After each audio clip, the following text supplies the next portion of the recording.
When the Snow is Right. Chapter 1. First Hearing. I came through Brennan Street Station every weekday evening, and for most of November, I did not hear him at all. This is not as strange as it sounds.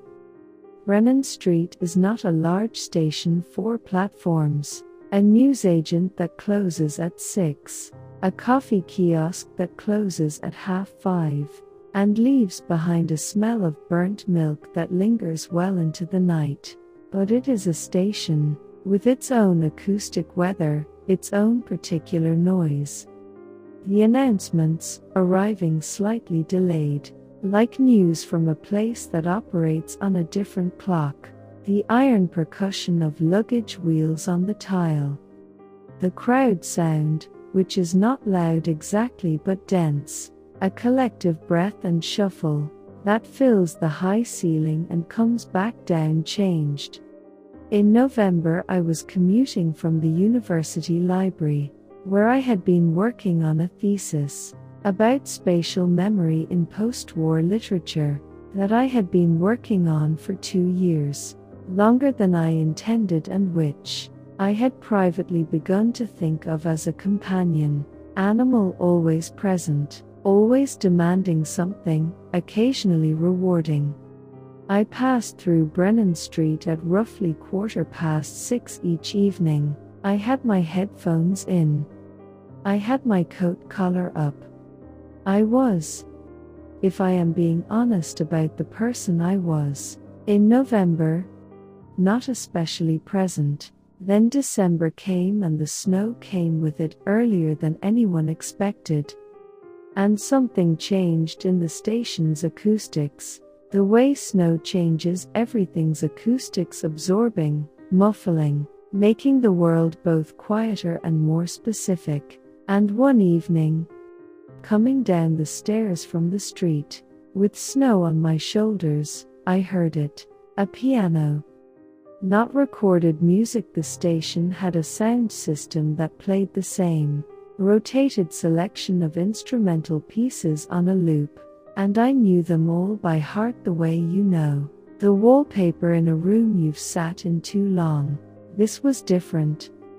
This was uneven and alive and slightly imperfect, with the particular breathing quality of music, being made by a person in real time. There were small hesitations. There was a moment where the tempo shifted, not by accident, but by decision, the way a speaker pauses for emphasis. I stopped on the 3rd step from the bottom. The upright piano had always been there, against the far wall between the platform, 2 entrance and a pasted-over advertisement for an insurance company. I had walked past it, perhaps 300 times, without registering it as anything other than furniture. It was old dark wood, the finish worn pale on the edges of the lid, and I had assumed it was decorative, or broken, or both. Stations sometimes kept old pianos the way old houses kept clocks, that no longer told time for company, for atmosphere, for the thing they stood for rather than the thing they did. A man was sitting at it. He was old. I could see that from the stairs, from the white of his hair, and the particular stillness of his shoulders. The kind of stillness that belongs to people who have stopped rushing, and found the world continues. He wore a dark overcoat, good quality, the kind that buttons to the throat. His hands on the keys were, I noticed this even from the stairs, even at that distance, the hands of someone for whom the piano was native territory, not effortful, natural, the way you breathe in a room you know well. He was playing something I didn't recognize, not classical in any genre I could name, not jazz, not the kind of pleasant ambient music that stations usually traffic in. It was its own thing. It had a shape, a melody that kept returning to the same phrase, the way your mind returns to a thought. It hasn't finished, and it had a quality I can only describe as knowing. like music that has already been through something and come out the other side. My train left in 4 minutes. I stood on the step for 2 of them, then I went. But I thought about it on the train. And again. Walking home, and once more just before sleep in the way, you turn over something you've seen. That doesn't quite make sense yet. The station's main hall, the snow-muffled dark outside, the old man at the piano, playing music that sounded like it was meant for someone who wasn't there. Chapter 2. Closer. My name is Chloe Asher. I am 27 years old. I am, by training and by inclination, a person who pays attention to things. This is what a literature PhD theoretically requires, and it is also, I suspect, simply what I am, a person who notices, and files and turns things over until the shape of them becomes clear. It has made me good at research and less good at several other things, including knowing when to stop working, and the particular social skill of being fully present in a conversation, rather than slightly to one side of it, observing. I went back the next evening, and the evening after that. Both times I slowed at the stairs. Both times the piano was silent. The old man was not there. The piano sat against the wall in its usual posture of abandoned furniture, and the station went about its business, and I told myself I had imagined something, or misremembered it, or given it more significance than it merited, because I had been reading too much post-war literature, and was perhaps slightly prone to finding weight in ordinary things. Then, on the Thursday, heavy snow again. The pavements turned treacherous and the trains running 12 minutes behind, which at Brennan Street meant the platforms were fuller than usual, and the main hall was thick with the specific impatience of people who have been told to wait. I heard it again. I did not stop on the stairs this time. I walked all the way down and crossed the hall, threading between the standing commuters and their luggage, and I came to stand about 10 feet from the piano. Close enough to hear the mechanism, the soft hammer fall inside the body of the instrument. The faint pedal creak close enough to see his hands properly. He played for perhaps 20 minutes. I missed my train. I watched him with the part of my brain that files and observes doing its work. The overcoat, dark charcoal, recently brushed. A scarf, burgundy, wool, folded twice. Brown leather gloves set on top of the piano, placed carefully, one on top of the other as if arranged. His face in profile was concentrated without being closed, the expression of someone giving their full attention to something, without losing awareness of the room around them. He finished the piece or reached a resting point in it. I wasn't sure there was a formal ending and sat for a moment, with his hands still on the keys, the last notes decaying in the air of the station. Then he lifted them, set them in his lap, and looked at the middle distance, the way people look when they've just come back from somewhere. He became aware of me. I don't know exactly how. I hadn't moved, hadn't made a sound, but he turned his head and looked at me, with the unhurried calm of a person who is not easily startled. "You're going to miss your train," he said. "I already have," I said. He nodded, as if this were a reasonable outcome. "There'll be another one. In 18 minutes. Plenty of time." He looked back at the piano, then at me again. "You could sit, if you like. There's a bench against the wall.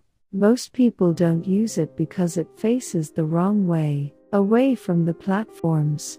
But the acoustics from there are actually quite good."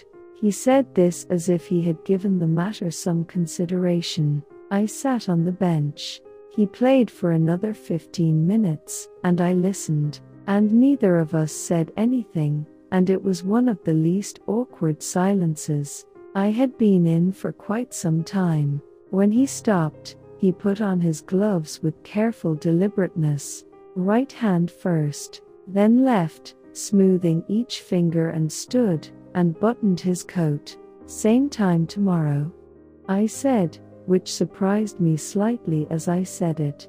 He looked at me. Something in his face was amused but didn't announce itself as such.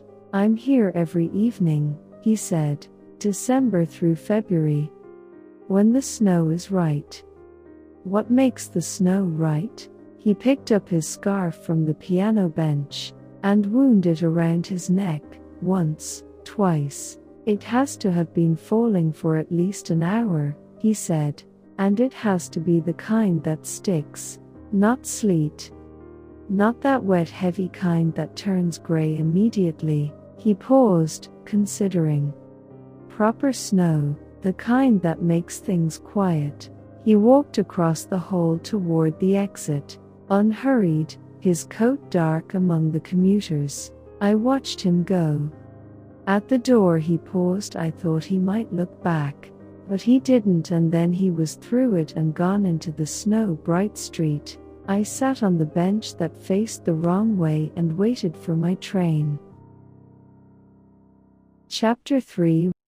What Gabriel told me. His name was Gabriel Foss.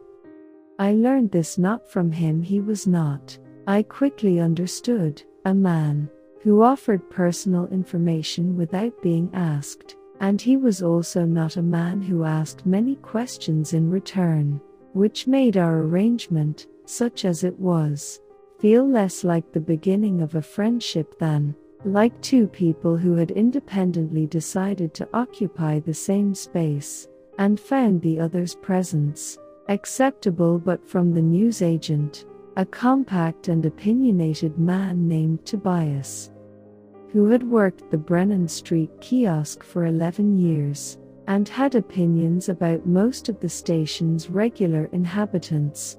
"Gabriel," Tobias said, when I described the old man at the piano. "Gabriel Foss. He's been coming here December, January, February for God, 8 years now. Maybe 9. He put my change on the counter rather than in my hand, which was his habit and which I had made my peace with. Used to be a concert pianist. Proper one. He played at somewhere. Some hall." He gestured vaguely, as if the specific venue were in another room. "His wife died. That's why he does it." He said this last part with the matter-of-factness that people who work in public spaces develop about grief, not callousness, but a familiarity. They see the ordinary aftermath of it passing through every day. "Why here?" I asked. "Why this station?" Tobias shrugged with his whole upper body. He told me once. "Big snowstorm, years and years ago, before this station was renovated, when it was still the old one. He was stuck here overnight. The trains all stopped, and she was stuck here too. That's how they met." He straightened a row of chocolate bars with 2 fingers. "Romantic, I suppose. If you're that sort of person." I thought about this on the walk home. Snow was falling again, the right kind, Gabriel's kind. I had already started thinking of it that way, quiet and settling, turning the streets into somewhere slightly other. I thought about a man returning every winter to the place where something began, now that what it began had ended. The faithfulness of it. The stubbornness of it. The way those two things were sometimes the same. I did not tell Gabriel that I knew his name, or that I knew about his wife. It seemed wrong to carry that information into the space we'd found, which was a space without history, without context, just a bench and a piano and the snow-changed acoustics of a station at 6:15 in the evening. But I listened differently after that.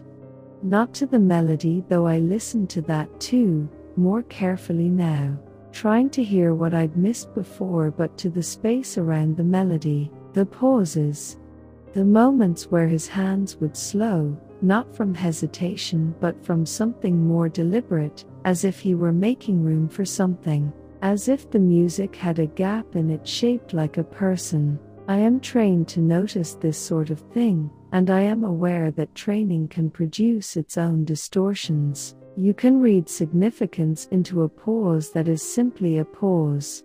But I had spent 2 years reading literature about how people carry place inside them, how the body maps its grief onto geography, returns to the coordinates of beginning, and sitting on the bench that faced the wrong way, listening to Gabriel play, I felt less like I was studying something and more like I was witnessing it. I started leaving earlier from the library, arriving at Brennan Street at 6 rather than 15:15, which gave me time. I would buy a tea from Tobias. He had started having it ready when he saw me come down the stairs, which was either efficient or presumptuous, and possibly both, and I would sit on the bench and wait.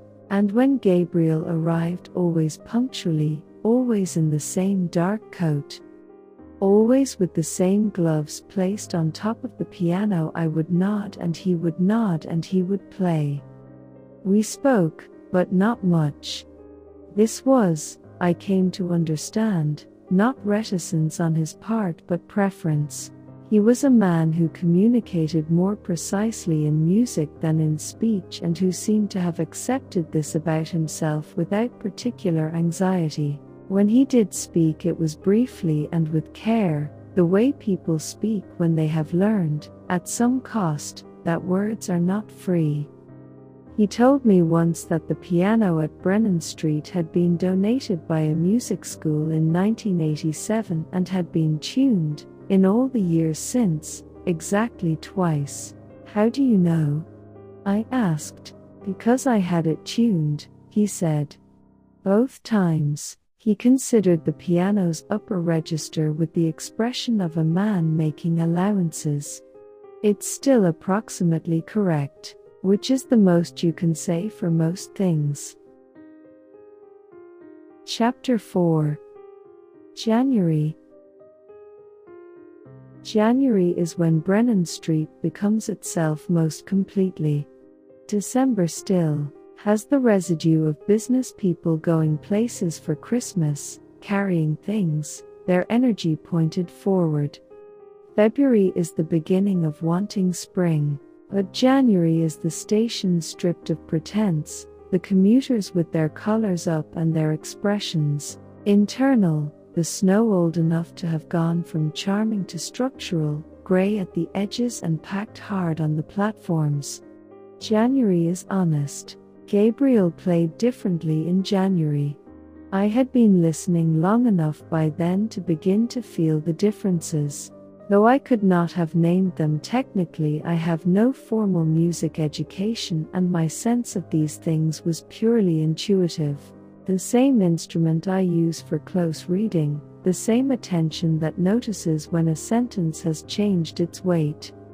The December playing had a quality of arrival, of settling in. The January playing was more interior, more patient. Like correspondence rather than conversation. One evening in the middle of the month he stopped mid-piece and sat for a moment and then said, without turning around, "She played as well." My wife. Not professionally, she was an archivist, that was her work, but she played. Better than she thought, considerably less well than she believed. A pause. That's a reasonable arrangement in a marriage. As long as you agree on which direction the error runs. I didn't say anything. I had learned that Gabriel's silences were punctuation, not endings. She played Satie, he said. Almost exclusively. Gymnopédie. The no-ciens. The pieces people play when they have learned enough piano to want to play Satie, and not enough to want to play anything else. He looked at his hands on the keys. I used to find it limiting. Later I understood that she just knew what she liked, which is a form of intelligence I undervalued. He began to play again, something slow, 3/4 time, with the particular quality of a melody that is simultaneously simple and unanswerable. Is that Satie? I asked, when he paused again. Something adjacent, he said. Something of mine. I've been working on it for about 7 years. Is it finished? I don't know, he said. I keep thinking it needs something in the middle and then I add something and it needs something else. It may be one of those pieces that's finished when I am. He said this completely without drama. It was the kind of statement that from another person might require a response, some gesture toward its weight, but from Gabriel, it simply settled into the air of the station and stayed there. What was her name? I asked. I hadn't intended to ask it. It came out of the same place that the questions come from when you're reading closely and the text gives you something you weren't expecting. He was quiet for a moment. Marianne, he said. He played it, almost immediately after saying it, played it as if the word had suggested a note, or the note had always been inside the word, a single chord, held. Then the melody again, from a different place, a slightly different angle, as if approaching from another direction to see whether this time it would let him in. I had been coming to the station for 6 weeks by then. I had gotten no further on my thesis. Arguably I had gone backward, had been reading too slowly, sitting with passages too long, following threads that led to other threads in the way that reading sometimes does when it is going well, and sometimes does when it is going wrong, and the difference is not always immediately apparent. My supervisor, a patient woman named Florence who had been patient with me for 4 years and whose patience I was aware of, as a resource that had limits, had emailed twice in January to ask how the chapter was coming. I had told her it was coming. This was technically accurate. What I did not tell Florence was that I had been spending 2 hours every evening in a train station, listening to an old man play piano, and that this felt, for reasons I could not yet articulate, more relevant to what I was trying to write than anything I had read in the library. That the thing I was trying to write about how people store loss in places, how memory makes geography sacred, how a person can return to the coordinates of something and find it still there, changed and unchanged, was sitting in an upright piano at Brennan Street, and I didn't know how to put it into academic language without losing the thing itself. Gabriel played until 7. The station thinned around us. The last platform announcement of the hour echoed in the high ceiling and dissolved. He stopped and put on his gloves and stood, and for the first time since I had started coming, he sat back down again. The night we met, he said, to the piano rather than to me, the station was completely empty. Or nearly. There was a guard, somewhere. But the trains had stopped and it was late and the snow had been falling for 6 hours. She was sitting on the floor, over there. He gestured toward the far wall, where now there was a row of blue plastic chairs, with her coat around her and a book she was too tired to read, and I sat down at the piano. This piano. He touched the lid gently, one finger, and I played. And she didn't say anything for quite a long time, and then she said, "Do you know any Satie?" He stopped. "Did you?" I asked. "Fortunately," he said, "I did." He stood up again, finally, and this time he buttoned his coat all the way. At the door he turned, which he didn't always do. "Same time tomorrow," he said. It was the first time he'd said it. It had always been my line. Chapter 5. Last Snow. February came in cold and stayed cold, which in my experience is what February does when it has a point to make. The snow at Brennan Street had been replaced by the kind of cold that makes the platforms ring underfoot, and turns the breath of commuters into small brief clouds that dissipate before they've fully formed. Gabriel was there every evening. I was there every evening. We had, without discussing it or naming it, become a fixture of each other's winter, the way two people can become necessary to each other through proximity and repetition, without any formal agreement, the way habits form slowly, and then all at once. I had finished the chapter. Sent it to Florence in the first week of February, with a note that said it had taken a different direction than she might expect, which was an understatement. The chapter, which was supposed to be about spatial memory in the work of three specific post-war novelists, had become also about something else, about the act of return, about the faithfulness of returning to a place. Not because the place can give you back what it witnessed, but because the returning itself is a kind of conversation. I had not cited Gabriel. I had not cited Brennan Street. But he was in every paragraph, distributed, like a musical theme that doesn't announce itself directly. Florence wrote back after 4 days, "This is the best thing you've written. I don't know what happened, but don't stop." I didn't tell her what happened. Some things lose their precision when you explain them. On the third Thursday in February, Gabriel arrived later than usual.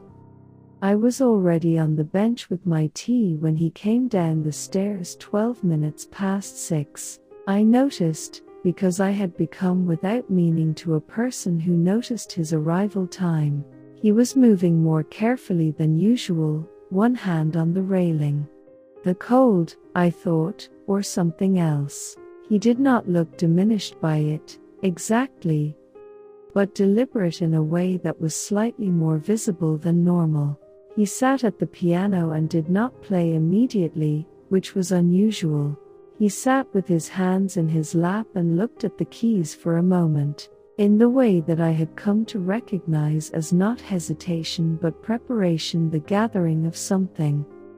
Then he said, without turning around, "It's 40 years ago tonight." I waited.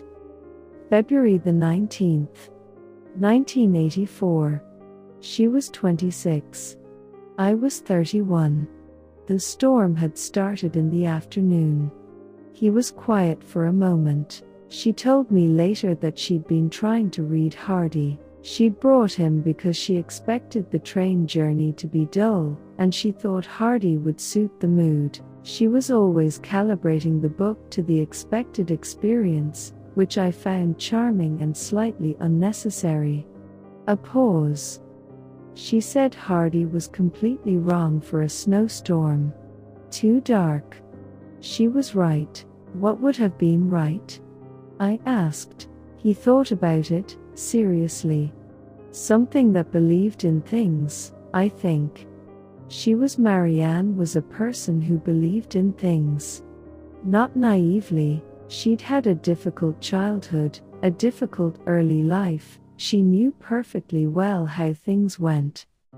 But she had an essential faith in the possibility of good outcomes that I found extraordinary, and that I have never been able to entirely reproduce in myself, though I've been trying for 40 years. He placed his hands on the keys. She sat on the floor because all the benches were taken. I sat at the piano because I didn't know what else to do. There was a young man asleep near the door who snored in irregular intervals and broke the silence at unexpected moments. She found this very funny. He began to play. The piece I had come to know over 2 months without knowing its name, the one he'd been working on for 7 years, the one that might be finished when he was. He played it differently tonight, not slower, not faster, but fuller, as if he had found the thing the middle needed. There was a passage in it that I had heard before as an absence, a place where the melody thinned and something felt unresolved, and tonight that passage had something in it, not a new note. Exactly, more like a note that had always been there and he had finally trusted enough to play. The station went about its business around us. The platform announcements, the luggage wheels, the collective breath and shuffle. All of it continued, indifferent and constant. The way stations continue, the way time continues, pulling things forward whether you are finished with where you've been or not. But here, against the far wall, between the platform 2 entrance and the pasted-over advertisement, something else was also happening. A man was playing for a woman who was not there, in a place where she had once been. And the music said I was here. You were here. The snow was falling. We were cold, and young, and unaware of what we were beginning. And here is what I have made from all of it. Here is what remains. I am aware that I am not an objective witness. I have spent 3 years studying how language carries grief, and I arrived at this story, Gabriel's story, Marianne's story, Brennan Street story, with instruments already calibrated for exactly this.